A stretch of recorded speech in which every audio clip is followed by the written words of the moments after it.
Welcome to Community Heartbeat. Good morning. Good morning. Good morning. Good morning. You're listening to Community Heartbeat presented by Outreach Community Health Centers. Not just a show. This is a movement dedicated to bringing our community together through wellness, keeping your heart pumping with positivity. It's Friday the 13th. We are queuing up for a weekend of love. And we're going to talk about love up in here because love, what do you know about love? Okay, listen, we're good. We'll get there. We'll get there. We're not there yet. We will talk about love. But first, y'all, it's going down. Before we get to the love, let's talk about the consequences. Was that Gerald Levert, Love and Consequences? Yeah, that was a moment in time. Listen, we got a lot of things going on in the city health-wise. Measles, ladies and gentlemen, measles is here. All right, measles is here. Just a quick note from the news side of things. WISN is reporting that UW-Madison is going to be requiring not that you have a vaccination, but that you declare whether you are vaccinated against measles or if you are not. So listen, I feel like the mandates are coming back because we don't do the right thing. And I'm not even going to make eye contact, but I'm going to say Outreach Community Health Centers has your vaccination. Right? Has your vaccinations 414-727-6320. It is also Heart Health Month. Okay, so we're going to talk about matters of the heart, spread love, all of that good stuff. Just a moment to take care of your heart. So I got two of my favorite humans coming into the building to talk about heart health and blood donation. So heart pumps blood. Makes sense to me. So, right. Now let's get into this love thing. What y'all got planned for the holiday? What are we doing? Listen. To my sisters, I'm going to make sure that the gentlemen in the studio today are prepared because you're not showing up unprepared. Okay. It's not what we're doing. No, put the camera right out. Come on, Carlton. No, what you doing for the holiday? Well, yeah. You're gonna put you a pot of beans on first. Get you some fuzzy pajamas. Tuck on in. Well, the Alfredo. Nah. I think I'm You see how I sidestepped that? You see what I did with that? No, in all seriousness, for me, yeah, Valentine's Day, I actually got a show. We're doing a tribute to D'Angelo. It's a D'Angelo tribute at Cooperage. So I'm gonna be there half naked. Oh, ladies, we can't even joke about baby oil. This is a day and time. You know what I'm saying? The people marched, and we can't even talk about baby oil. But hey, D'Angelo was for the culture. Can we just get into that? It's going down. So that's what I'll be doing on Valentine's. What are y'all singing? Oh yeah. Okay, y'all doing Send It On? Yeah. What time? Okay. It starts at 7. Okay. Doors open. That'll get your heart pumping. Doors open at 7. The show starts at 8. But it's going down Valentine's. Now, if I roll in there about 8:15, which is Ebony time, right? That's how I usually do it. Will I be able to get in? You can still get in. Okay. Yeah. Okay. I have to. No, I'm not even. It's going during down. The break. That's during the break. And then afterwards, wait, is it a couple show? Is it a single show? No, like, can I come to the show to you could come send a drink down the bar? Like, what? Yeah, then you come send a drink. You can come get a drink. You can come with your boo. I need a mocktail though. We got mocktails. We got juice. We got everything you need because I'm gonna be there. Yeah. Okay, so it's a show. It's going down. Okay, at the Cooperage. At the Cooperage. Yeah. 7 doors open at 7. Is it free 99? No, I got the free 99. 20, 40, 50, 81. Okay, well, ball out. I like that. Okay, so is that your Valentine thing? Yeah, well, yeah. I'm gonna pour all my love out on stage. You want to check your state statutes. That's all I'm gonna say about that. My love. Check your state statutes about what you're doing. You know what? It's gonna be a quiet weekend, but I said I am not going to clean right. I'm not gonna do the things that I got a weekend free. Right. No events, no. But I was like, no. What am I do? Museum, hands down. Nice. Hands down. Museum steak night. Just keep it cute. Stay. Listen, we're not touching that. That's a during the break conversation. Y'all, thank God Thank God that we don't broadcast what goes on during the break. Ain't he good? Ain't he good, Clark? There'll be a lot of issues, complications, and situations. Ain't he good? Ain't he good? We talk about the break, boy. They be like, what? But that keeps your heart pumping, right? I mean, it's good times. So no, good food. I will say this though. We talked a little bit about that food pyramid before. I was gonna make a conversation in a joke about eating the meats at the top. What is it again? Right, just meat, and more meat. We talked about that's what the recommendation is. Meat and more meat. So this will be a good time to have a steak this time of year, but then get back to the vegetables. So we have a caller. Greetings and good morning. Welcome to Community Heartbeat. Good morning, Ebony. Well, good morning, my darling. How are you today? Look, let me sit all the way up. How are you today? I am doing so well. It's so good to hear your voice. I miss you. I missed you too. Listen, I've been just chilling, coordinating. Look, cleaning out closets. Let's clean the baseboards, right? Get in there and then clean the baseboards. So just trying to hibernate and get ready for the summer. How about you? What you been getting into? Nothing. Okay. I've been staying in the house. Okay. You I hibernate. get out every now and then. I have to hibernate because of my health, but I get out every now and then. I don't get out like I normally do. It's not an everyday thing like it used to be. Okay. But it's okay. As long as the Lord waking me up every day, I'm batting 1,000. That'll do it. Now listen, what you got planned for the weekend? You said you're gonna keep it cool, keep it quiet, keep it cool at home. What you doing? That's about it. And I see my guy gonna put me down. He ain't even say he's doing nothing for me on Valentine's Day, but that's okay. Man, you better talk back to her, just man, right out. You said no. Now, what we doing with these giveaway tickets right out? You got a ticket or something? I think it could work. No, I'm good. You got him in here smiling, just beaming. His heart is just... Good morning, Ride Out. How are you? Oh, well, we. So you gonna sing? So you gonna sing to her in the morning? Man, I'm getting my pootie tang on. I kept it time. I love it. But now so you gonna go to the show? Is that what I'm hearing? Come on. No. Come on. Ladies, meet me at the Cooperage. Ladies, meet me at the Cooperage, 7 p.m. Is it tomorrow or tonight? Tomorrow. Okay.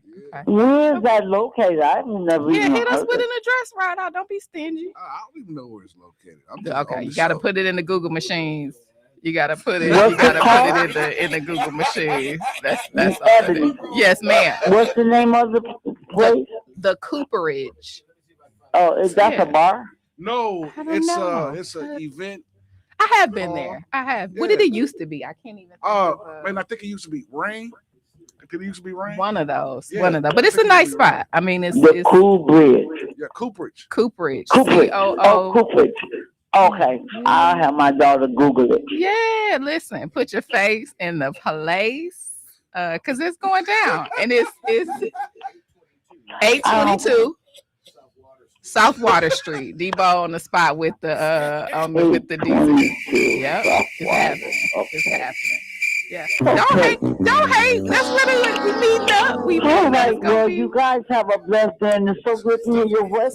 Same here. You so much. Listen, I love you. Angela, I miss you. Love you. Thank you for listening in. Thank you for kicking off the new year with us, keeping your heart pumping. And listen, follow up with me after Valentine's. Let me know how it all went down. I got you. All right, be good. All right. Thank you. Have a good day. You too. No, I love that. So as we're talking about just what are the things that are good for you, I was trying to think of how to weave all this in together, and all I just kept coming up with was heavy D, right?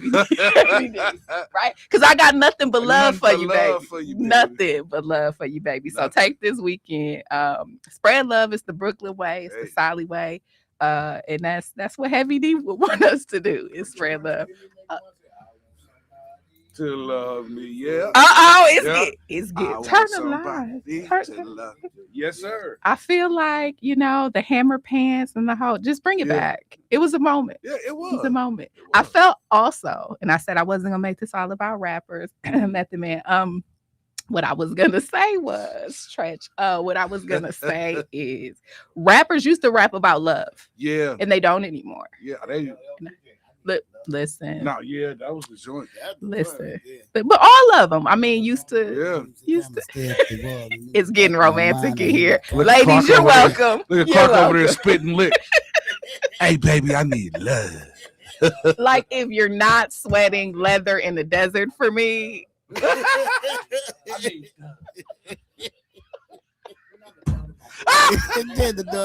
Talk back to me, Milwaukee. 414-444-5250 is the number. No, we are getting serious. See, this is why I don't let y'all have fun. I made a dog Get commercial. back. Get back to focusing. See, listen. I stopped into the dollar store maybe like sometime this week to get a few things. And listen, it was heart balloon. You can't even get through the door. I'm like, so we have no excuse. Okay. Go to get you some dollar store balloons if necessary and spread love. Spread love. Go get the dollar store balloons. They're already blown up. You couldn't even get through the door. Okay. Get a card, get you a little candy, something. Don't show up empty-handed. Listen, I'm confused right out. Don't be confused. Right Clark, do not be confused. Two women. Oh my God. One said don't get the dollar store balloon. Oh, somebody said don't get the dollar store. Listen, I'm confused. said don't get the dollar store balloons. I mean, See, man, listen, that's compared to what? Compared to what? This is gonna be my question now. Compared to what? Right? Because now okay, we're not gonna get into the dating. That's a different show. But you gotta act your wage. You gotta date your wage. And if flying me out to Paris to spend the weekend at a museum is not in the budget, throw the dollar store balloons in there. Have you heard Clark's latest release? I have not. You know what? We have a caller. Greetings. The hot place. All of you are going to the hot. Good morning and welcome to Community Heartbeat. Well, good morning. Good morning. How are you this morning? I'm blessed. I'm moving around. Okay, talk to me. It was the heavy D that got you up out of the bed. You said, "Nah, I gotta call." Oh, yeah. Right? Did we lose them? Oh, all right. Well, give us a call back. It was the heavy D. Listen. And Love and D'Angelo. Who else? I mean, listen, we can talk about that in the second hour. That's hypertension. What we need to talk about right now, before I go any further, keeping your heart pumped with positivity. Our cousin Bad Bunny at the Super Bowl. Or do we listen? Are we gonna get to it? Yeah. My cousin. Okay, we got our caller back. Greetings. Good morning. Welcome back. Doing? I'm good. Now see, stop moving around. No moving around. Stay right where you at. Don't press buttons. How are you this morning? I'm good. All right. I got the question. I want to question for the Valentine. Okay. I'm always hearing women saying what they better not get and how you better do. What about the women? Ooh. What is it that y'all supposed to be doing to represent this love? Okay, I want to hear from the fellas. Ooh. What they gonna have and better not be pulling up with and better not be having and better show this. I didn't even move my neck like the same that. I didn't even. Wait, hold on. Yes, sir. If you're not in defense, don't be arguing with me. Hold on. Okay. I'm just making statements. Sir, yes, sir. I ain't pointing no fingers. Okay, what you got? I'm just saying, we always hear about the woman saying what better not and what we better have and what the level won't be. Sure. But I never hear the men say, hey, a woman better not come with them wigs or them false eyelashes and all this glitter on everything. Or offering me the same stuff I've been having all year around. Okay. So let's just and throwing a tassel and a red rose on it, talking about here it is. Okay. No. Okay. Let's show us both on both sides the love, the appreciation. Even give me the candy back in the day when we had the shoebox. I love you. Be my Valentine. I don't even get that from a woman. Be my Valentine. You waiting to see what I offer you. Men, Wait till the women give their presents first before you give yours. Okay. Okay. Well, listen, I appreciate that sentiment. He dropped And the he mic did. on us. Okay. He So dropped- first off, brother, I'm sorry. Yeah, And I'm then- sorry my sisters ain't doing what they supposed to do in your life. My bad. Okay. Oh my God, Valentine's Day is the day to show love. Yeah, Like, period. yeah, Like yeah. you. No, that's no, something no, you it's made supposed to be up. for both. It must should be be for for both both. people. It should be for both. Valentine's Day For both supposed to people. be It for should both. be for For both. both. But however, we have taken it and kind of split it up. Right. That's the question. Where did y'all get this from? So first let me address the caller. I hear you, sir. I get it. I get it. Find somebody. Listen, it goes back to a very, very principled thing that I said. Find somebody that's giving you what you want. See, half the time we link with people and we try to put them into the mold of what we want them to be and how we want them to act and perform in that relationship. Find you somebody that genuinely likes you and wants to do things for you. To your point, you shouldn't have to wait to a day to celebrate love. But I'll even say that to ourselves. We don't need a special day to love on ourselves, right? Like if I want it, I don't have to oh my God, I have to save and I won't say that. It's a different message. But I'll say if there's something I want for myself, I get it. If there's something I want for somebody else, I get it. So yeah. And what y'all gotta give fake eyelashes? He was in it though. He kind of felt like he did. Like I had to put I was like, wait. he felt like somebody did him wrong. I guess the birds is that where no, but I think with love there's expectation. With expectation, you just have to make it clear. And most of the issues I do believe occur because we don't make things really clear. We don't have to you start off, look, I don't need you to spend money on me. I spend it on myself. But what I also won't do is you won't tell me how to spend money on myself. But I'm cheap, so don't even worry. No, I'm frugal. Words matter. Quite frugal. But no, this is a day to celebrate love. Find you somebody that you like to celebrate with. Truly, the things that you like. Go right out, get on the mic and say, "I'm not." No, get on the mic. No, I was gonna say, I think that if you have the conversations early and let it, put it out there to what the expectation is. Then if your expectation is not met, then you already know what it is. Yeah, you already know what it is. But if you put it out there, what you expect and things like that, and then just see, that's how you meet a person, and sometimes it just doesn't work out. And I think we are at a beautiful space now where we could just say, you know what, this doesn't work for me. Right. Ebony's good with that. Hi, this doesn't work for me. Hey, listen here. Are you elevating your voice? Oh, that doesn't work for me. That ain't gonna work at all. At all. 0%. I guess I'll see you next lifetime. Get my Erica Badu on. Real quick. So no, love is in the air. I hope that you got something planned. And you know what? If you don't have a Valentine, because right now when Cupid is outside, I got the helmet on. Yeah, I got the full bodysuit on. I'm ready. Not today, Cupid. Don't you do that to me. Don't run up on me, Cupid. Thank you. But let love find you. Let love in. Spread love. Do all that good stuff. I know we up on the break right out. I know we up. And I'm going to recalibrate y'all during this break because y'all have been a little bit spicy up in here this morning. I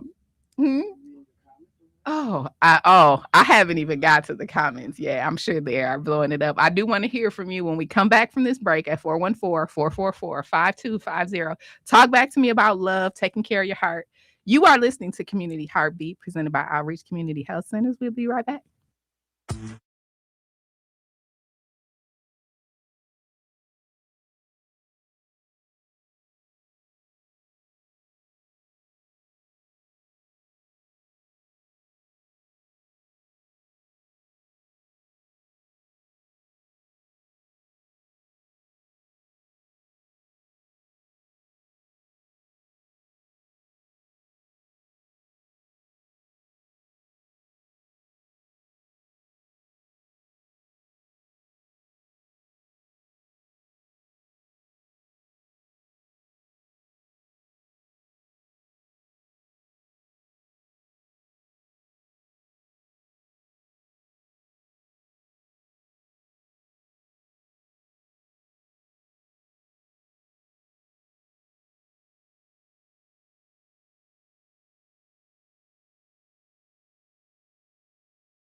Presented by Outreach Community Health Center. It's not just a show. This is a movement. I'm Ebony Ssali. Happy Friday to you. We're in here talking heart health and the things that love makes the heart grow fonder. That's what they say. That's the adage. Is that true? Is that right out? Is that true? That's in the research. The research says having a love. Actually, I will say I do know that there is, and I look up the status or cite the source, but married couples live longer. Like that is research. So if you are married, you actually live longer than single people. But now there's a beautiful little curve that happens after one of the spouses passes away. Women live longer after that. So that's in the research. Look at the Google machine, ask them, they'll tell you. A couple things I did also want to make sure that I touched on is it is Heart Health Month, American Heart Month, and heart disease. Heart disease is still the leading cause of death in the U.S. So every 34 seconds, I wanted to pull that stat out. Every 34 seconds, somebody dies from cardiovascular disease, and it's preventable. I think the reason I get a little hot, get a little forward, right out is what I would say. I get a little forward with my suggestions because all this is preventable. Like it save time for the things that actually need to happen. So I also pulled some stats for heart attacks in women because listen, women, we put the world before us. I get it. I understand. But heart attacks in women can present, where are my words today, can present differently. So two of the things that I wanted to pull out for women, sleep disturbances and lightheadedness or fainting. Women, we have to look at the pain and the symptoms that we have a little bit differently than men do. So one of the jokes we said earlier is what do women give for the holiday like today and tomorrow? What I want to say is let's give ourselves the gift of health. So we talk all this heart and we go get the heart balloons and we do all this, but let's make sure that we're actually taking care of our real heart. So that's my 2 cents. Listen, I just had to make sure I get that in because it was a lot of cackling in here this morning. But I am excited to share one of our residents with you. No stranger to the show, Dr. Sushana. Say it, I'm my words. Dr. Price, give me your first name again, though. It's Shania. There we go. And I know this. My words aren't coming today. Listen, y'all. Dr. Price is it. Let me read you her bio. She became a family medicine physician because growing up, her family doctor was the only doctor she knew. Took care of the entire family, and she wanted to be able to do that. Care for her parents and the entire family. Serve the entire community that she's a part of. Family medicine is what it means to deliver holistic care to patients. And she is happy that every day she gets to do just that. Her areas of interest are full scope family medicine. And I just want to add this. I think I'll share this in previous appearances when you've been here.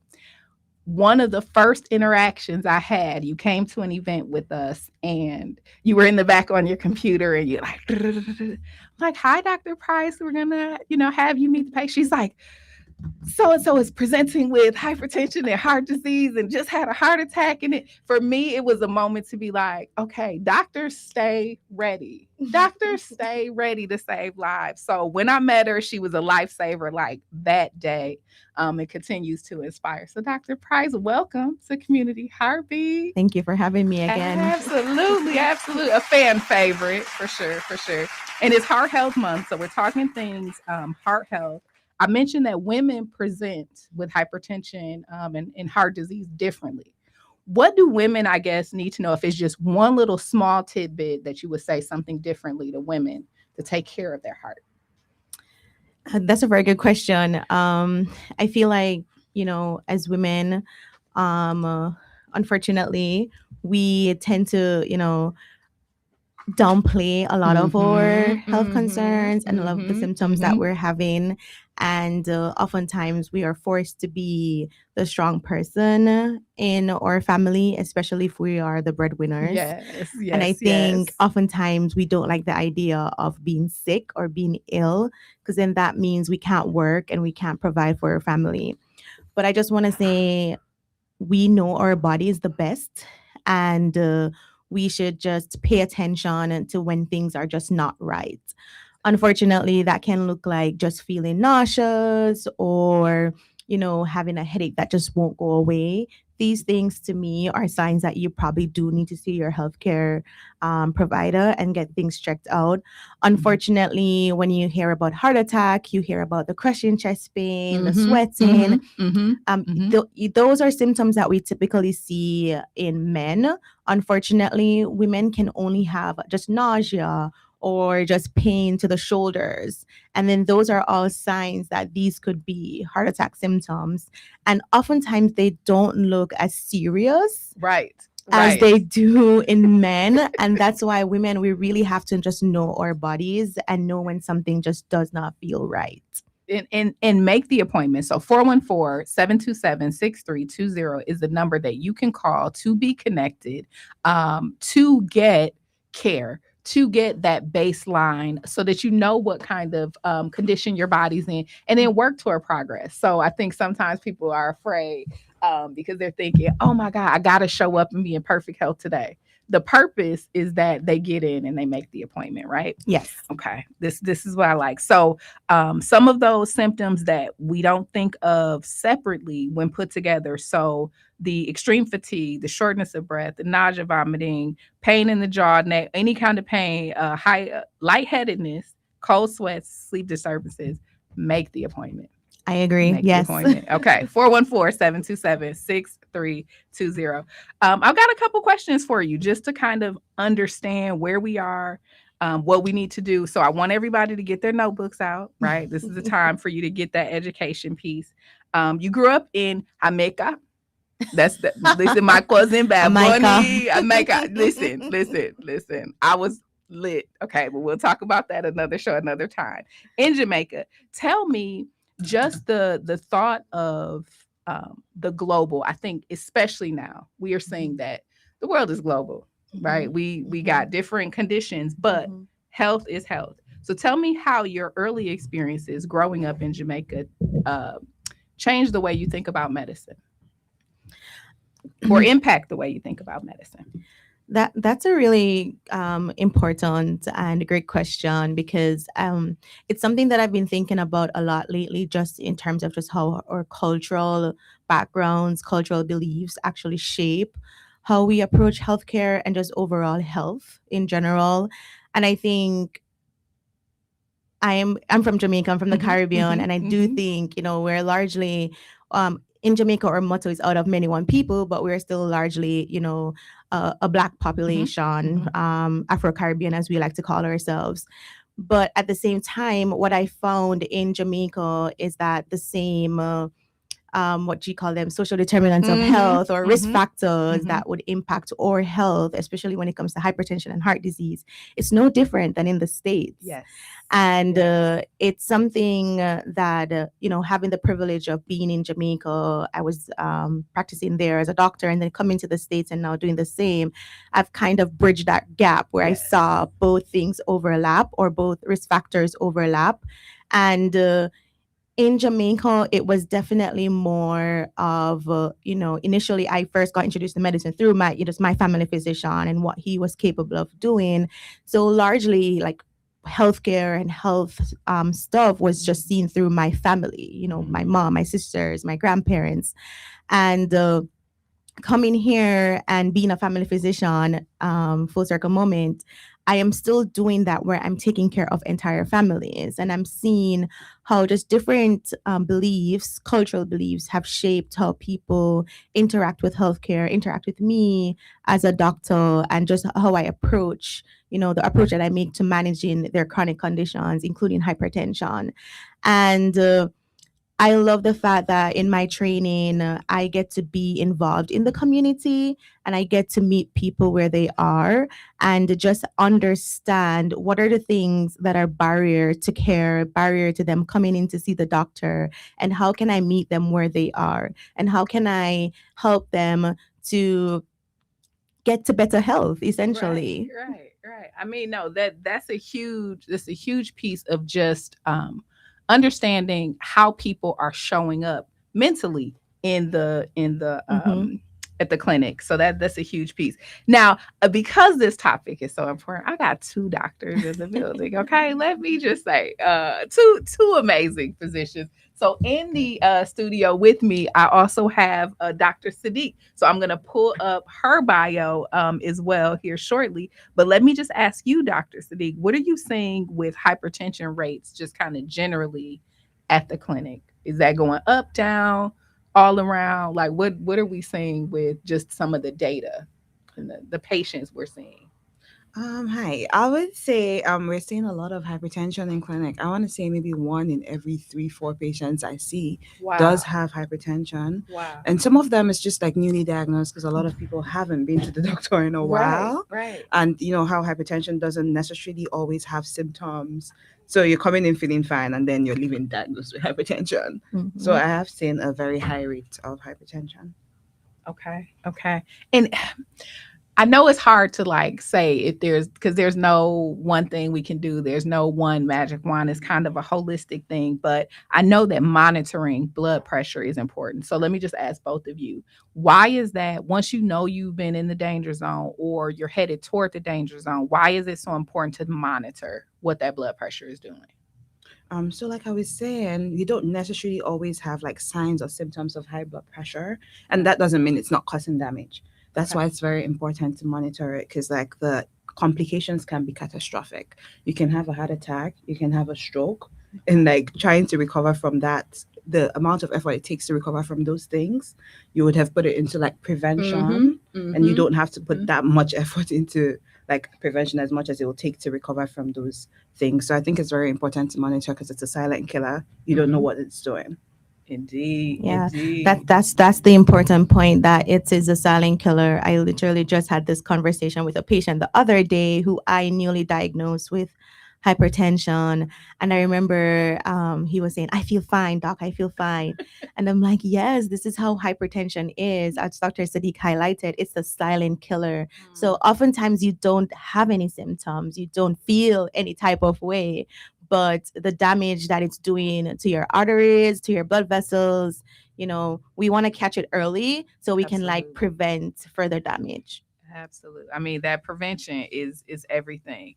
So I know both of you have an affinity for women's health and making sure that women are healthy and whole. What are some of the barriers you think just us women have in, "Oh, I'll do it later. Oh, I forgot to ask about that. I'll just ask next year." Like you have 11 whole months that you can ask about this. What are some of the things we can do to close the gap when we're trying to get women to take care of themselves? When I had come in, I had heard Dr. Price saying some of these things, which is just like women trying to be the strong people, so they're not seeking care. Because if we don't, it all falls apart. Let's just be real. If we Very close true. both eyes, it all falls apart. Very Mhm. true. But like I think it's also important to remember that if you don't take care of yourself, you're not going to be able to take care of others too. That part. And That like there's part. no one that can advocate for you as much as you can. They in here with the knowledge, y'all. They in here with the knowledge. Dr. Price, anything specifically that you're doing or approach you're taking to make sure women are taking care of themselves? I think my approach more is patient education. So as much as I can educate my patients, and not just when they come to see me, but actually in the community where I can meet them at where they are. Just being able to be out there, just doing topics, being in the community, going to fairs, and just being able to just educate. Why is it important to, take care of your health, or to see your doctor, to get your annual, visit done? Those are the things that I think are very important for us as physicians to be able to do, to ensure that we, catch as many people, as you pointed out, that Mhm. primary prevention is very important. Absolutely. So as we're saving the world as women, we are doing all the things. We got a little planner. Some days I feel so just accomplished. Like, oh, all of my check boxes are done today. So as we're doing that, are there some things that we can do as women, like to really focus in? If we say this is the year I'm going to prevent disease in my body, I'm going to focus on getting healthy, getting strong. Are there maybe one or two things that women can do just to get started in making sure that they don't have high blood pressure and just reducing some of those other heart attack kind of risk factors. Just generally to like, always important to like, have a balanced diet throughout. Try to get some exercise in. Doesn't necessarily mean going to the gym. It could just be stuff that you enjoy, riding a bicycle, dancing, swimming. Listen, I've been on one. I have. I'm like, look, all my cousins, all my people, we are global. I love it. So just dancing, getting out. That just activities that get your heart moving, get your heart racing. It's important to make that appointment. It's very like important to have someone who like knows your health history, who's following through with those things, who's keeping an eye out for you. So I think those are some of the things we can do. And when you're experiencing symptoms, because a lot of women have very like vague symptoms too. When you're experiencing symptoms, it's like, my chest hurt like a little bit yesterday. I was just a little crampy on that side. Just a little, take note of these things and let your doctor know. Don't just brush everything aside. Absolutely. So make the appointment, 414-727-6320. To schedule. Walk-ins are available, but go ahead and schedule so we know and we can expect you to get that healthcare kicked off. Dr. Price, how about you? Some one or two things that you could say this will reduce those risk factors kind of right away.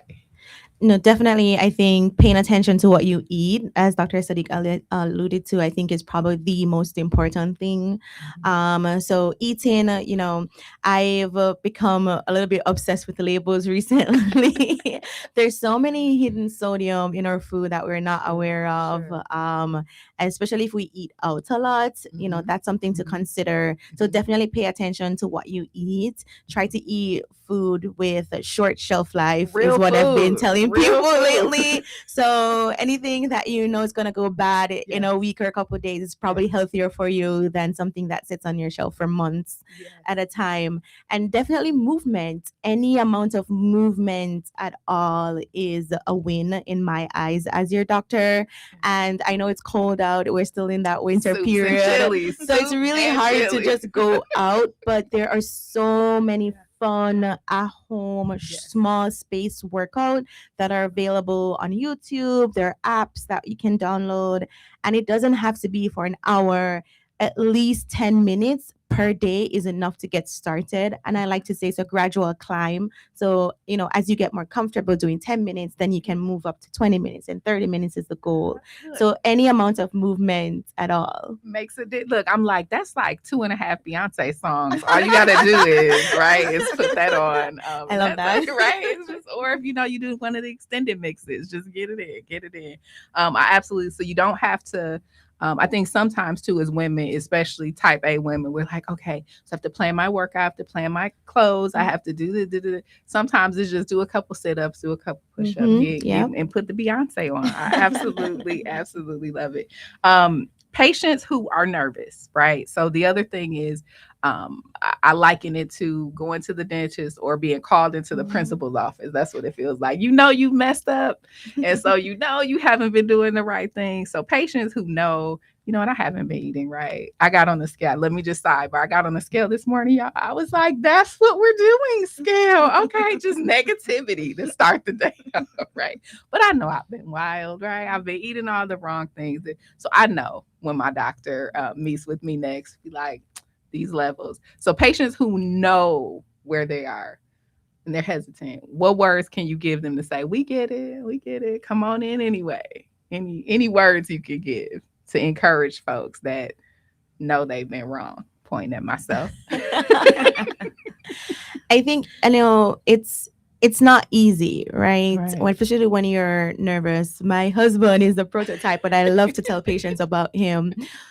He has white coat hypertension, which for those of you who don't know, it's just hypertension whenever you go to the doctor's office. Right. But at home, his blood pressure is fine. I think, it's all for those type of patients like my husband. I always say, go with someone who you trust. So I always have to go to the doctor with him. And it's okay to be honest with your physician. We are trained to, be able to be empathetic with patients and to be where you are, come down to your level, be where you are, and understand that this is hard. Coming to the doctor, it may seem easy to others, but it may be hard for you. And that is something that I understand and I get. So being honest with me that, doc, I'm a little bit nervous about being here, but I know I got to take care of my body and my health. And that's why I decided to show up today. And to me, that's a win. You showing up, it means you're showing up for yourself and you are really motivated to take care of yourself and to get, in the best shape of your life. Yes, this is the year. I feel it. Also, because I saw pictures from an event this weekend, I was like, "Is that okay?" All right, so now I'm focused. No more procrastination. So both of you are from our residency program, which I truly, truly, truly am so proud of because our community deserves quality doctors. So one of the things that I think is important is sharing what you do and how you do it, as you do it, because it feels such a vital need here in the community. So let me ask you, just from the inside, how do you all feel about being able to provide additional screenings where a lot of folks in this community skip those screenings or roll them over a couple of years, so some of those things are impacted? How do you feel about just being able to provide that additional access to care in the community? So one of the things I have been passionate about is bridging healthcare disparities. So like just being able to be in this program where we're able to make little differences, and again, just this little differences. I say big difference. Y'all making it big. Okay. Let me stop bragging on you. Big differences. Okay. All right. And you'll be surprised how much of like this little efforts we make, how much of a difference it makes. Like it might not necessarily be like, I would say, like, if you treat one person in the family, you're treating the whole family, you're treating the whole community at large. So like just being able to be one of the key people that help with that is very, rewarding is what I would say. It's like when you see your patient for the first time and this patient comes in with a 200 over 110 blood pressure and you're just like, what is going on here? Oh my God. Yes.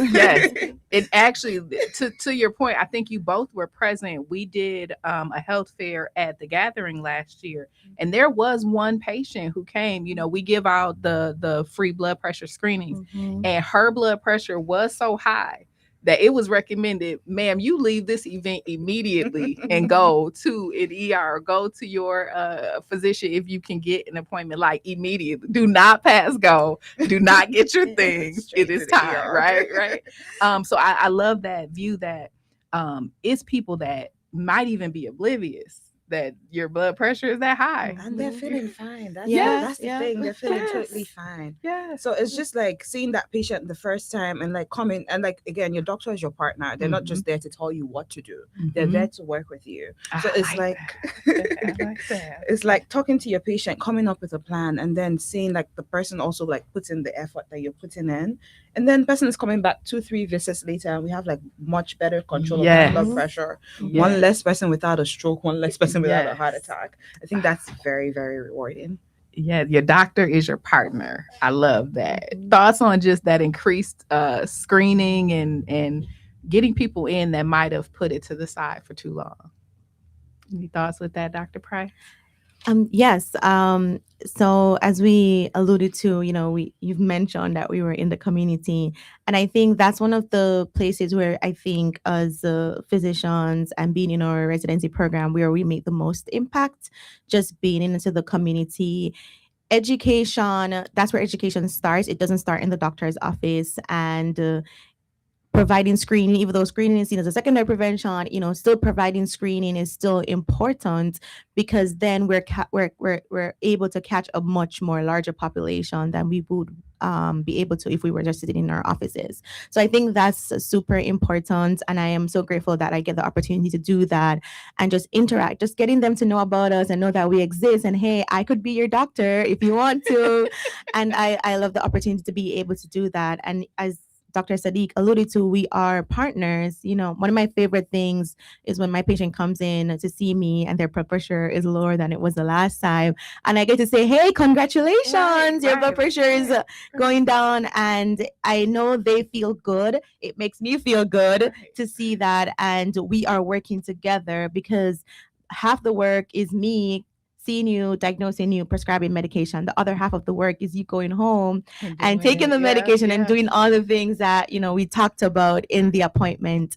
So I think that's something that's super important. And as I said before, a part of our job is to foster trust with our patients and create that relationship where they will feel comfortable coming back to us, seeing us again, and we work together to ensure your success is just as important to me. Listen, partners in health. Okay, so before we go to the next break, let me just ask you. You pour so much of yourselves out in the community. You take care of your patients. You are your pillars of health. What are you doing for yourself this Heart Month to nurture not only your literal heart, but your figurative heart? One fun thing you're like, no, this is for me to love on me for this month. Just one thing, could be fun, could be serious. One thing you're doing for yourself. I think one thing I'm doing is sleeping and resting. Amen. Amen. And I'm also watching a lot of like romantic comedies. Oh, okay.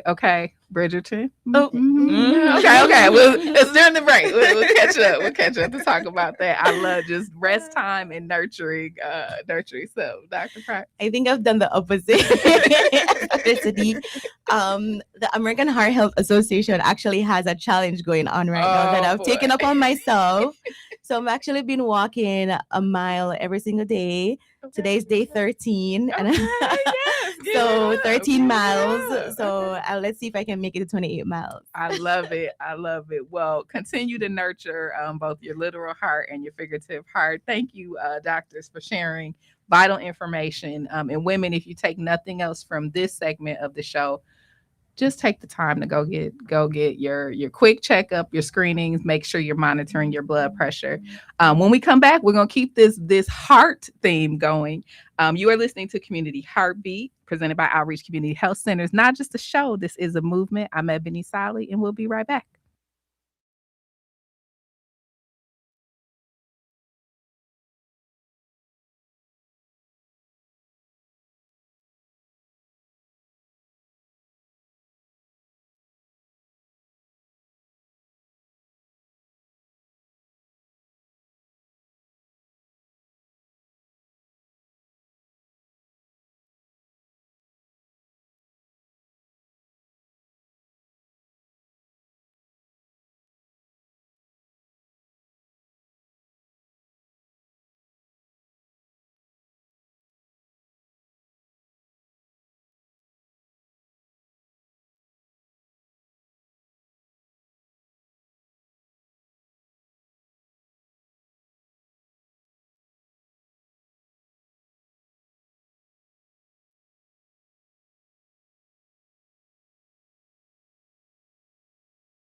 Welcome back to Community Heartbeat, presented by Outreach Community Health. And it's not just a show. This is an entire movement. Okay. Sometimes we move into positive. Sometimes we move into foolishness, but we are always moving. Keeping your heart pumping with positivity. It's Heart Month, y'all. We talked about that. It is also because we now are in an age where we have to monitor our language and how we reference ourselves and more of a categorization of ourselves. I would like to present to you American history that happens in February. Okay. You get where I'm going with that. And this ties in so beautifully with what we're doing today. Dr. Charles Drew. Dr. Charles Drew was known as the father of the blood bank. He developed techniques for blood plasma preservation and organized the first large-scale blood banking system during World War II. He happened to be African American. I absolutely love that. Yes. And other pioneer facts of our illustrious American history. The first professionally trained Black nurse in the United States. Her name was Mary Mahoney. Also, a great American in history during February. One of the other things I wanted to share with you, because sometimes we get caught in the ones that we know off top, but I wanted to make sure I highlighted these professionals. Dr. Myra Logan, the first woman to perform open heart surgery in 1943, developed a faster and more accurate X-ray diagnostics for tumors. But that first gentleman that I presented, Dr. Charles Drew, the father of the blood bank, is super important because his work still touches our hearts today. Y'all like that? I feel like I need a applause for that, Jermaine. I just made a funny, and I would like my applause, right? Okay, because heart and love and blood and all that. But with this first pioneer in American history during February, we get to the place now where blood is literally saving the lives of those in our community, especially those with sickle cell. So in the studio with me, I have senior manager of community education adversity, the Kristen Harris. Kristen Harris. Welcome to the show. Welcome to the show. Let me read just a little bit from her bio. She leads the education efforts at Adversity in their 5-state footprint. Her focus is on building trust within the community, educating people of color as to the importance of blood donation, especially as it relates to sickle cell disease and other blood disorders that disproportionately affect them. She is, when you see Milwaukee and you see folks that are regular blood donors, my mouth today. That's all right, Friday. Is you. So you are leading that work. So let me just give a shout out to you for that. Appreciate it. I'm a blood donor. All right. Okay. And it's quick and it's easy. It's painless. Mm-hmm. And you're in and out and you get some snacks. So tell us just a little bit, Kristen, about your work with Versity and how we can get involved during this month where we're focused on the heart. Yeah. So thank you for having me today, Ebony. Appreciate being here. There's a lot of work that needs to happen in our community when it comes to blood. So I'll start with that first. I do support all of blood donations and education throughout Wisconsin, hyper focused on Milwaukee and really hyper focused on the Thrive on King building. We have our first donor center on the north side of Milwaukee inside of Thrive on King. Our space in there is called Versity on King. And we're in that space not only to be just visible to the community so our name can be known, but then also so people can get to know their phlebotomist. I think, I know in the past in that particular kind of zip code, we had blood drives at schools and churches, but the community was saying, we forget about you when you aren't at our church or our school. And so we listened and we were like, we need a fixed donor center. So we have our first permanent donor center on the north side of Milwaukee. We are the first in the nation to have, Versity's the first in the nation to have a blood center inside of a community resource hub. Get into that. That's a trivia for American history that happens in February. History right? in February, all right. So Versity Blood Center of Wisconsin is the first blood donor center to be inside of a community resource hub like Thrive on King. So anywhere else in the country, donor center is just a fixed building standalone. That's so huge. We are inside of this our donor center is inside of this community hub where we can partner with some of the other tenants inside of Thrive On, like MCW, Greater Milwaukee Foundation. We work closely with JobsWorks to hire some of our phlebotomists. So that's number one. So we sit in that space. We have educational events where people can just come out and see our donor center. Yes. We invite people in just for tours, because I can't tell you how many people who look like us think, no, I don't mess with needles because of Tuskegee. What you putting in me? I didn't do the COVID shot. And then, we get people who come in and they do a tour and they learn about us and they say, we get guys sometimes that are tattooed up. And I'm like, you sat there for that? And you can do this, sir.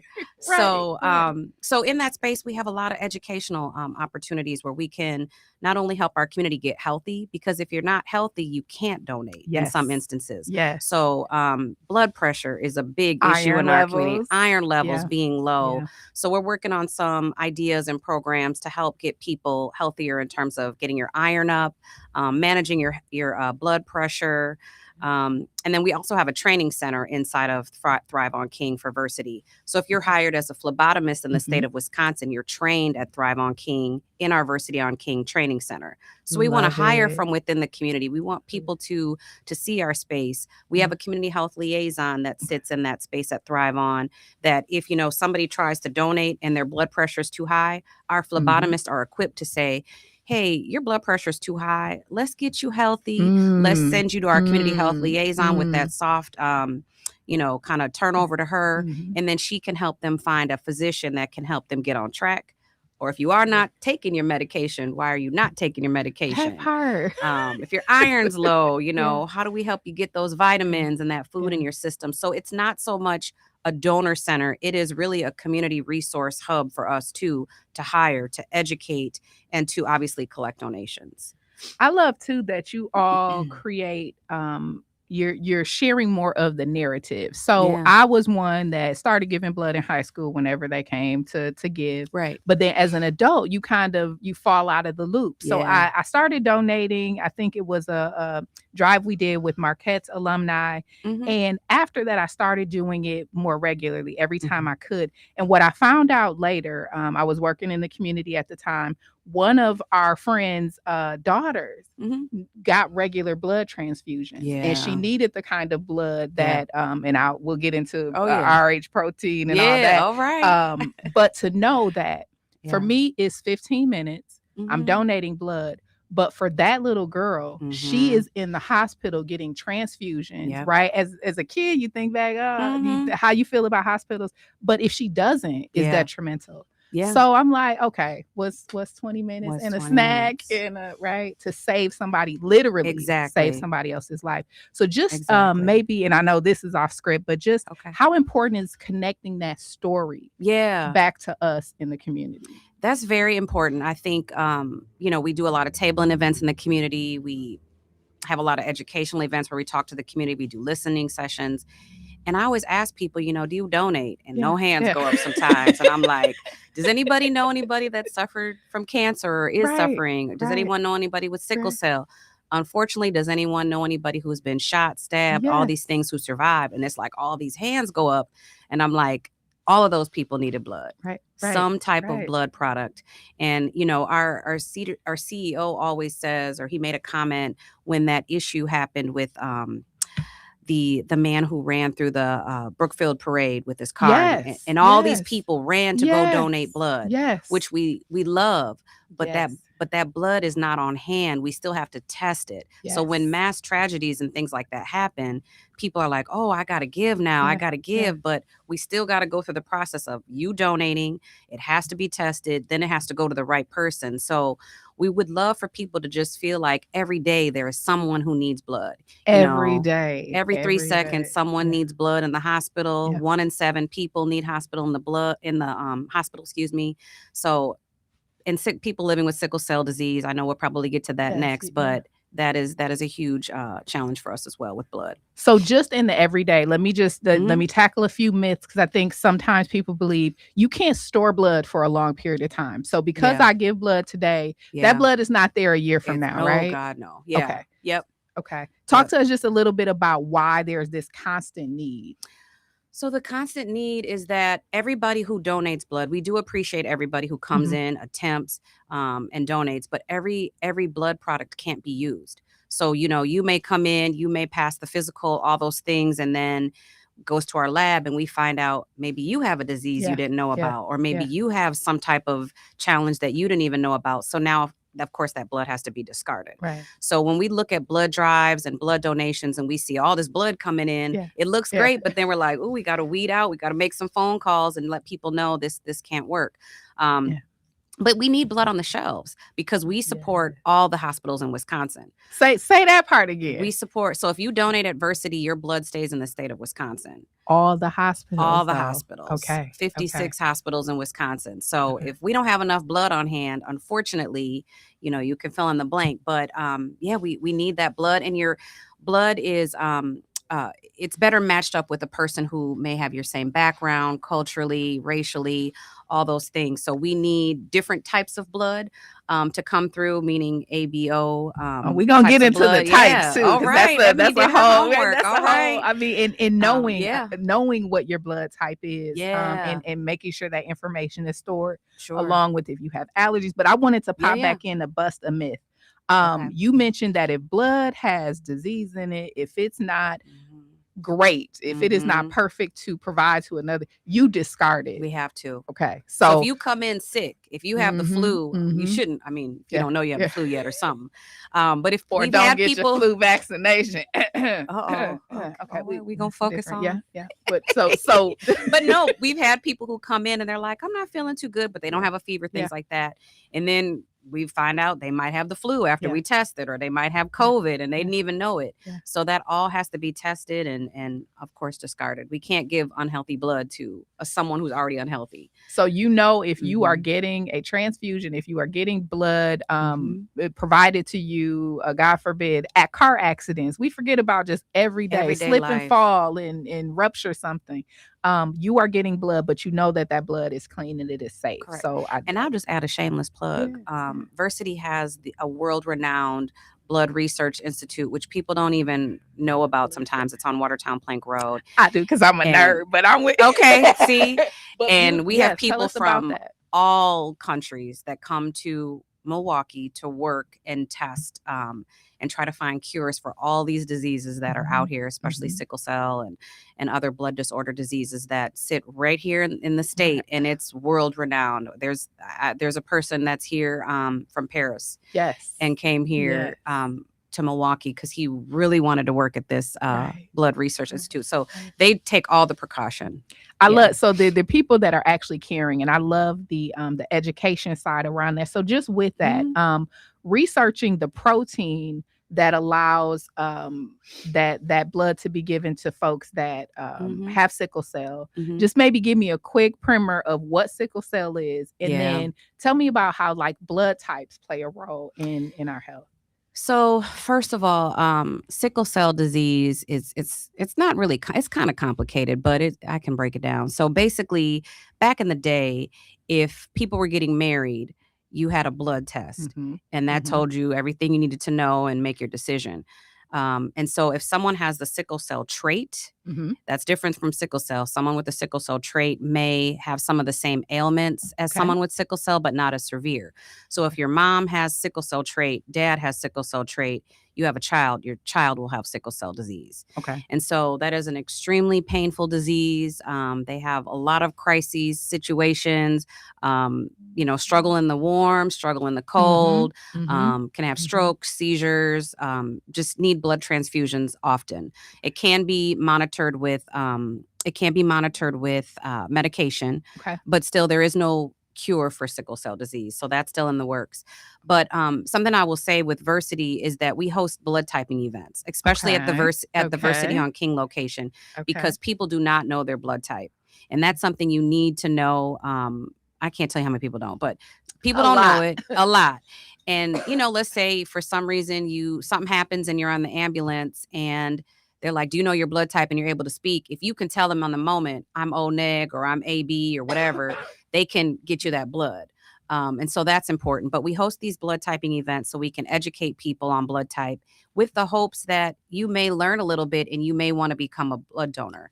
But within that space too, 45% of Blacks and African Americans have something called, they're an RO donor. Ooh, so tell me. RO is a specific type of antigen that can be found in your blood. I'm sorry if I'm going off script. No, I like that. Ebony was ready. But love it. But so being in this 53212 zip code, we know there are at least 60 people living with sickle cell disease. And so we would love 60. one little zip code where Versity on King sits. We have 60 people affected by sickle cell disease, and that includes their family and their family life and all of that. And so we teach people at these blood typing events their blood type. And then if you have the RO antigen in your blood, you're a RO donor, which is the specific type of blood that needs to go to those living with sickle cell. It makes for the smoothest, safest blood transfusion for those living with sickle cell disease. And I'd say about 4% of donors that have RO donate. So we need that number to come up dramatically. So go get your excuse me, go get your blood typed. Yes. But also find out, because a lot of I didn't know, right? I've been trying to tell people I'm special. They don't listen. But once I found out that protein, that for me made that connection complete. Are you RO? I am. Oh, I am. So every time I donate, there's 3 people that can get blood. Yes. But it does, it goes to sickle cell patients. Yes. So man, it Very just important. go quick. How long does that test take? Which test? To get the your blood typing? type? 5 minutes. It's a finger prick. They run it through a little machine and you're done. So you have, the reason you want blood typing is some people are universal donors. Some are universal recipients, who you can give blood to, who you can give blood from. So we'll talk about that when we come back from this break. It gets good, y'all, but just know the pioneer of all this, the American history during February, that all of this is thankful to researchers that look like you. You are listening to Community Heartbeat, presented by Outreach Community Health Centers. Not just a show, this is a movement. I'm in the studio with Kristen Harris from Versity. I'm Ebony Ssali. We'll be right back.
Welcome back to Community Heartbeat, presented by Outreach Community Health Centers. Not just a show, this is a movement. This month, we're talking heart health and the things that go along with heart health, like blood and blood donation.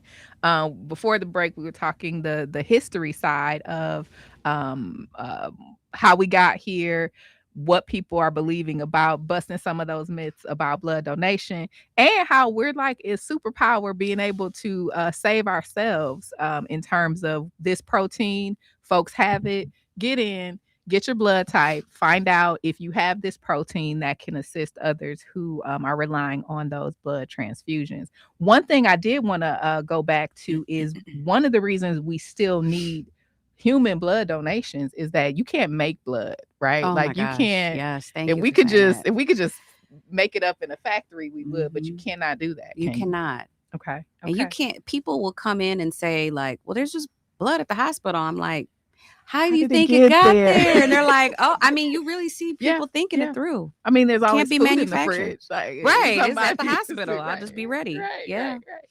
So you're leading these programs across 5 states. Are you seeing some of the same trends in 5 states in terms of donation and the trust, the mistrust in healthcare? And I always say, like, we're not a hospital or a clinic, but we are people with needles coming into communities of color. And there's just so much mistrust. Whereas, you know, we look at some of our other races who have been taught blood donation, like, go donate. Mom and dad did it. Grandma did it.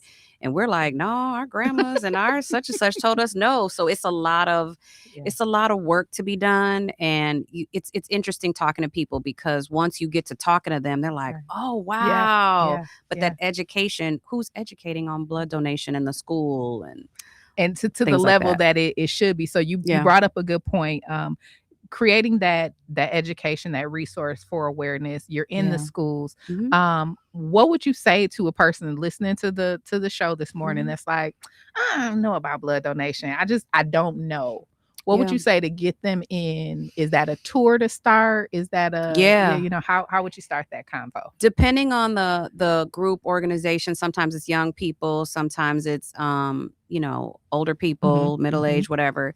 I'll say, do you want to come in for a tour? Do you want to see the team? Do you want to sit in the chair? Do you want to watch somebody else donate and see what it looks like? We do a lot of school tours to let the high schoolers come in and see what we do, so they kind of open up. We did a really good blood drive with Howard Fuller Academy, which is right across the street from Thrive On. And we got 11 first-time donors just because they saw their friend donate. So shout out to y'all. First-time blood donors. Make it it donors. happens. Make it a life long, right? Make it a lifelong thing. So tell me this in terms of how long it takes. I decided today is the day I'm going to become a blood donor. What's next? I come in. Walk me through what that looks like. I always tell people prepare for at least 45 minutes, 30 minutes, 30, 45 minutes, depending on how much time you have. But it can take up to 10. I mean, it can take 10, but it can take up to, because sometimes we get those new donors who have a lot of questions. Yes. So if you have and a you'll lot answer those. We will answer those. We will answer those questions. But, you know, some people come in and they're like, I'm going to do it. I'm gonna go through the process, but some people are like, wait, what's this? Okay, don't let me look at the needle. Okay, watch this. Like it can get deep. But you come in, make sure you bring your ID. You have to be 17 years of age. Make sure that you eat a breakfast, some type of snack. We have snacks for you. But please eat. Make sure you drink water. We don't want you clotting on us. And then you come in for like a mini physical. So we'll take you into a room, close the door, ask you some of your medical information. We'll weigh you. We'll take your blood pressure. And the phlebotomists are great. They'll walk you through the process. And then I've seen people get in the donor seat and donate within 5 minutes because their blood just comes out right away. Listen, it depends. I've had that gravy every now and then when you don't hydrate. So hydration is huge. Just making sure not the morning of. Okay, let me just say, because I know how we are. I know you can't drink a gallon of water like 10 minutes before you go in. Give yourself a couple days ahead of time and get that blood flowing. I will say one thing I do is I will schedule that good steak dinner a couple days before. The make steak sure works. that iron the iron. Good. We do see a lot of deferrals in our community due to low iron. It is very high. So you get you a steak, a little spinach in there a couple days take before. your vitamins, whatever you need to do, please. and then you're ready. One thing I will say that I thought was kind of an interesting fact is there is a certain time that you give to collect the blood. So some days it's flowing slowly. I've joked with my phlebotomist, it's just gravy today. It's coming out slow. But there is a time frame that you have to collect the blood. Can you just share a little bit about if you're donating, just usually people donate whole blood. And that, are you asking how long that takes or how long how long you give? Because I didn't know there was like I think it's like a 15-minute cutoff. If you are not feeling your if you're in the chair and it's not I would say it depends on how the person is looking, feeling. The phlebotomists are really good with that. If somebody looks lightheaded or something, they'll pull them off probably within the 15-minute cutoff. So they're there kind of at every stage, and that's what I wanted to underscore. They're there at every stage, just to make sure things are going well and that you're okay. So eat well. It has other implications. It's how you can give blood. Do you know the most popular blood type? That's just a random fun fact. Probably. Okay. O is the most popular. O positive, O negative are the top. O negative is the universal blood type. So that can go to anybody. Okay. We like them. Get you some. Listen, at your next dinner party, just have a little fun with this. Find out the blood type of your friends, right? Just to know what you're working with. What's maybe a common myth you've heard of? So I've heard making sure you've cleaned the blood. Making sure it does not last forever. No. So people think I donated once. They already got my pint of blood. It's fine. Any other myths that you can think of that you can bust for us? I think it's just, where is my blood going? What are you doing with it? We get more of the what are you putting in me? That is the myth. And it's a clean needle. There's nothing in it. That's the myth that I want to really help bust. But the clean part, we send it off to the lab. It's not people are in serious lab coats. They have many initials after their names testing your blood. So it is trusted. For sure. And you have a new tool that you can show where the blood is going, right? If I'm not mistaken, when you donate blood, it'll say your you blood get the text. To Mount. You'll get a text message that'll say, thank you for your blood donation. It's going to Children's Hospital. You'll be saving a 7-year-old's life or something. I love that. So keep up the great work. I think it's up to all of us to say, y'all, it's important. It does not hurt.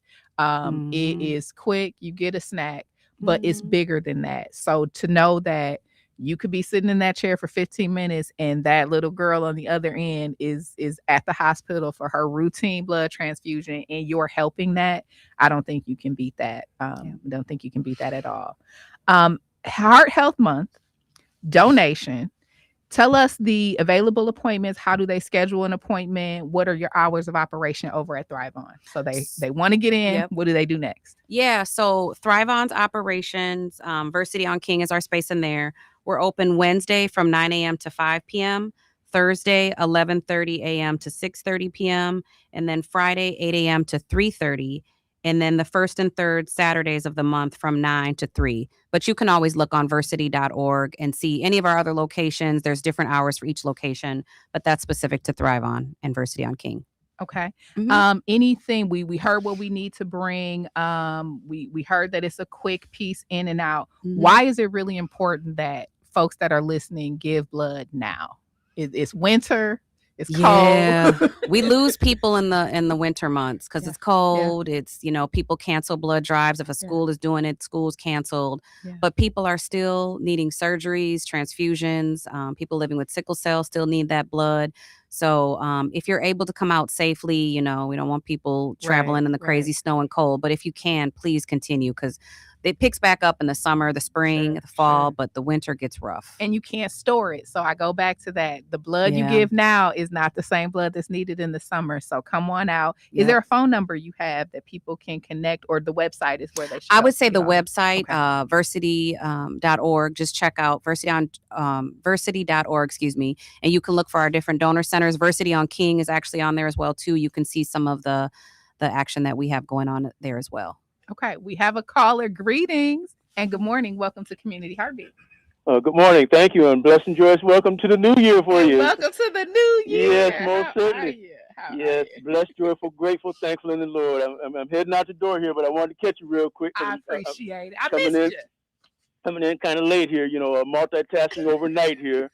And just, man. Tell the people who you are. So this is Tyrone W. Okay, just making sure. Tyrone W. Most certainly. Well, good morning, Milwaukee. Good morning, Mr. Jermaine Ryder. Good morning, young lady in the studio. Good morning. I had talked with Julia Means and Miss Brenda Buchanan on Mr. Parrish's show. They did some open heart surgery stuff there. Mm-hmm. My quick question to you would just simply be the same question I posed to them, man. I can't. I can't quarterback it. I can't throw it and catch it. I can't be the quarterback and the receiver. So if people's comprehension ain't with it, then well, that's on them. But anyway, here you go.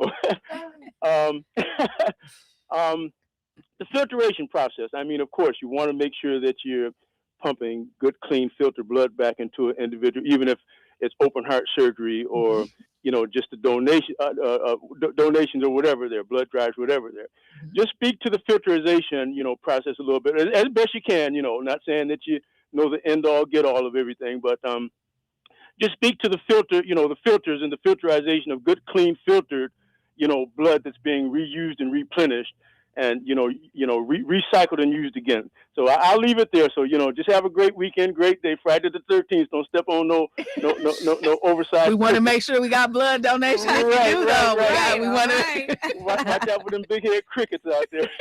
Have a great weekend. Thank you, Tyrone W. We appreciate you. Thanks for listening. Okay, so the filtration, making sure that it's good and clean. Like you said, there's a whole research institute. Yes. There are many floors of labs, different labs and different doctors and scientists and researchers and investigators that there are many steps that your blood goes through. So like I was saying before, if there's a tragedy or there's a mass situation, it can't just be like, okay, I donated right now. Go get it to those people. I want to save them.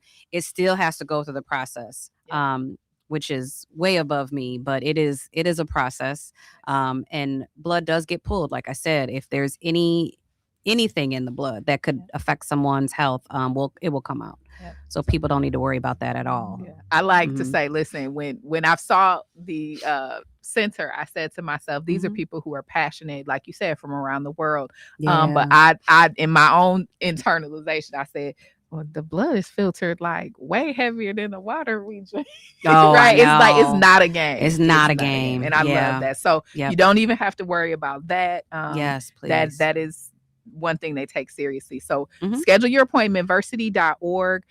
Great organization, committed. And y'all know I don't put my stamp on everybody, but my stamp on that one as both a community supporter, but also a blood donor. Very, very important. So thank you, Kristen, for coming in and sharing Thank you. with I us. appreciate the time. Appreciate it. Indeed. So Community Heartbeat will be back on February 27th. We'll be talking heart and feet with your favorite podiatrist, right? We got our favorite Dr. Settle Robinson will be in the building. And again, during American History in February, make sure you learn a couple facts about health and how it's all connected. I'm going to give just a shameless plug to Versity. You all have an exhibit that I was honored to be able to work on, which also talks about tissue and organ donation. Yes. So just like we have these myths about blood and we don't want those folks taking our blood. No, we need our blood when we show up at the hospital. Yes. We need our blood. So bust that myth. There's also a lot with organ donation, but I will say this as a staunch supporter. I love research, so all of this has been researched. There is a pioneer in American history that also did the first organ transplant. So all these things are connected. And I want to say it might have been heart, if I'm not mistaken. But Versity has an exhibit that is available, which talks about African Americans in organ donation. So make sure you do a little bit of research on that too. Shout out to Tani Boston for coordinating that. But I love what you all do. Let me step up on my organ soapbox. And tissue is a whole nother rabbit hole. You need another hour for I know. that. I know. Yeah. But I will say the short version of it is we need us. So in this time that we're in and I won't go super, super deep, but we need us. So show up, erase some of the other things. Measles, again. So let me do one last shout out. Measles is in Wisconsin. Measles is in Wisconsin. Measles is more contagious than COVID. Measles is real. It's in the schools now. Your babies are coming home for spring break. My baby can't come home for spring break. Okay, hi. Stay up there. Stay up there and just enjoy. Yep, get out. But she has her vaccinations, but still stay up there until summer, and we'll do the hazmat when you come home. But I say that in jest, but seriously speaking, measles, so preventable. Heart disease, so preventable. These are things that we can solve for ourselves so that we are healthy to deal with the other things that we have to deal with on a daily basis. So be good to your heart. Get your measles vaccination, 414-727-6320. And if you don't know, if it's been since high school, if it's been since you played in that one intramural league in college, right? Because I'm with you. I am you. Okay. Until they required it with my job. I'm like, listen, I played a walk-on at the intramural squad at Marquette. It was probably the last time, right? Ma'am, if you got gray hairs. Oh, no. Okay. But real talk, get in and get your vaccinations. It's quick, it's painless. We have bigger things that we need to be working on. Dine with Docs. Let me just put a plug in for that right out. March 18th. It is a Wednesday. See, I'm free. It's a Wednesday. Okay. Be in the building. The event is sold out. Okay. But I wanted to make sure I highlighted my station mate, Dr. Kwaku, will be in the building. We got a table. So, Dr. Kwaku, if you're listening, you better bring it. You better bring it. Is all I'm saying. Right out, we have a table for you. Okay. Mercy, I'll be cutting up at your table. Sure you got a chair for me now. It is going to be a time. Physicians from around the city are going to be cooking and serving up your favorite hibachi.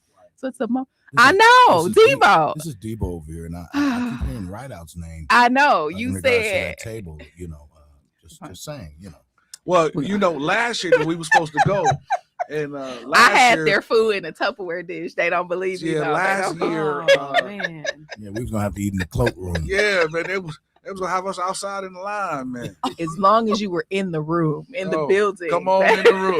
Wow. That's how we started the show. That is how we started. Wait till you see where you do your show from next week. Oh my God. From that same room, that little dungeon in room. The building. Dang, that's how they treat me. Y'all check on me on Friday the 27th. Make sure they don't put me in the dungeon.